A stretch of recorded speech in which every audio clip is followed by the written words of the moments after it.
Hey everybody, how you doing? Just want to talk to you a little bit about the new Matrix movie that's coming out.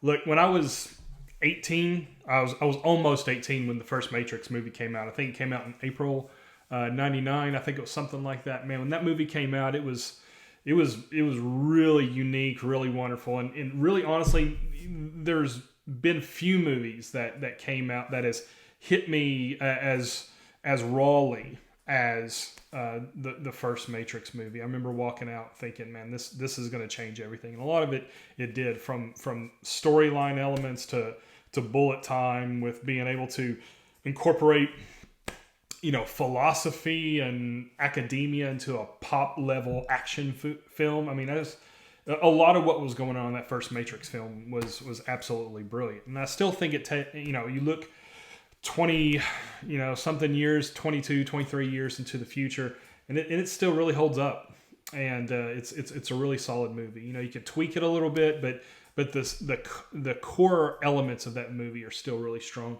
And the second movie that came out, Reloaded, was pretty good, pretty strong. I think it added a lot of value to and context to the first movie and moved the story forward. The third movie was really a stretch. I don't think they had enough content to make a full third movie. They had more to say, but they only had about a half an hour's worth of quality content to say. And that's why the rest of the movie just really wasn't strong, and it really kind of tanked at the box office because it relied too heavy on fight scenes and car chases and a lot of those things that are good in short bursts, but if they're extended too long, it bores the audience, and honestly, it kind of disrespects the audience. They use too many gimmicky tricks, especially the overuse of CGI, which I absolutely hate. It's a wonderful servant, but man, CGI is a horrible master. And that's kind of what I want to talk about today when we're moving into next week. The new Matrix movie, Matrix Resurrections, is going to be released. And honestly, I feel kind of cautiously optimistic as we move into the fourth installment of the Matrix. I think with the last 15, 20 years, when they're using nostalgia to reboot these old films, you see a couple Ghostbusters reboots. You can even look at those and go, these are really solid additions to a story that took place 20 years ago, or they're just really awful cash grabs. And I think the public, especially the niche that nostalgia loves to play on, my age group, the 35 to 45, where you had really strong and unique films when we were kids and teenagers, and they're going back and revisiting those stories, but they're doing so in a cash grabby way.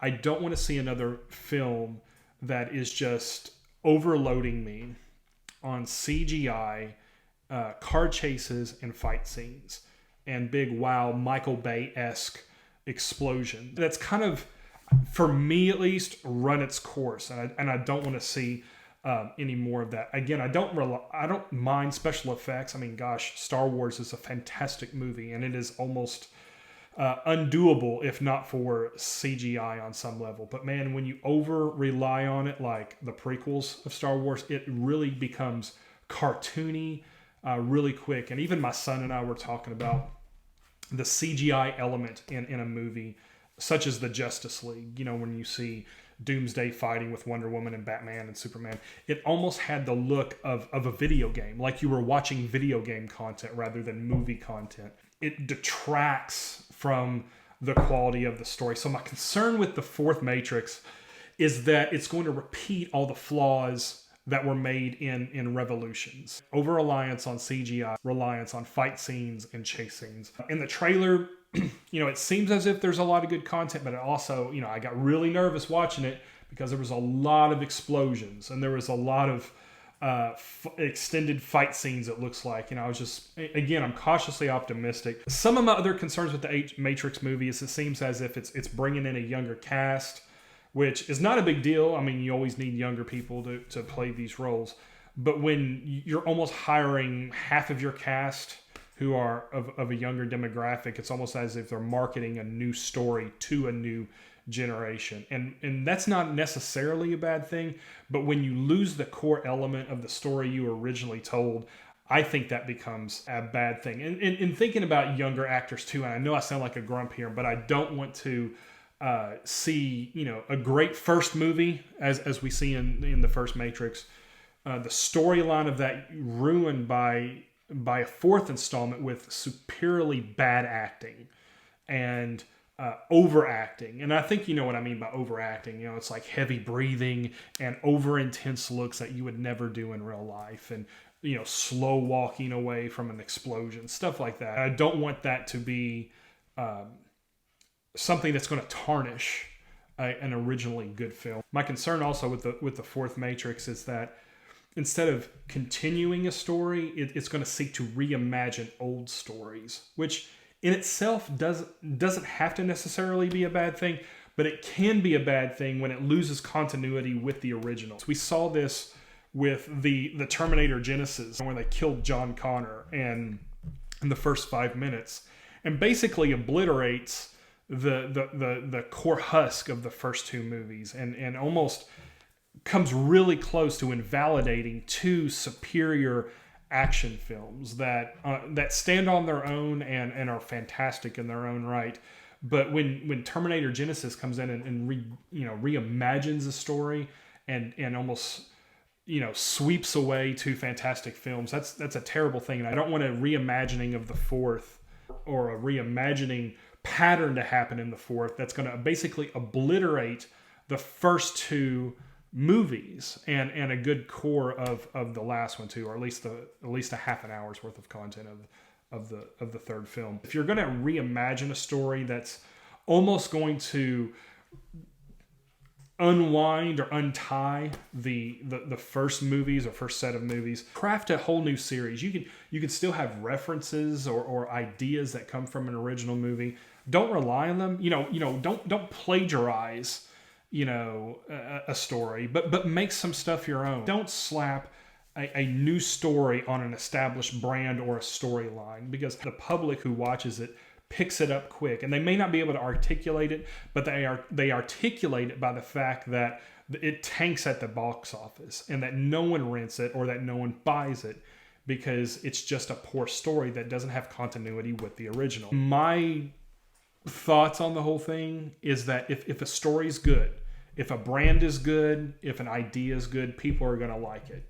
You don't have to really convince them. You don't have to rebrand it or remake it. It's strong enough on its own. Keep that continuity going, but take the story forward without unwinding the entire story. I think it's a fine line to balance with taking a story forward versus untying the whole thing, but it's possible, and I think it can be done. If your story needs the props of an already established storyline, then you probably need to rework that idea, rework that movie, and remake it. This goes true with anything. This goes with music. This goes true with movies. This goes with public speaking or teaching or art or whatever you do. If you need the props of something else to hold it up, you probably need to rework your story and make it your own and make it unique and credible, if you're not going to take the established story forward better. Okay, if you're just going to kind of take it and make your own story and kind of slap an established name on it, I don't see the value in that. I kind of see that very similar to bands who still travel under an established band name, but there are absolutely no original members still in the band. I'm looking at you, Chicago. People like that. I think the Eagles is a little bit like that too, if I'm not mistaken. But that's neither here nor there. I think you get what I mean. But I'm cautiously optimistic about The Matrix 4. I think it's going to be good. From what I've seen from it, it looks pretty decent.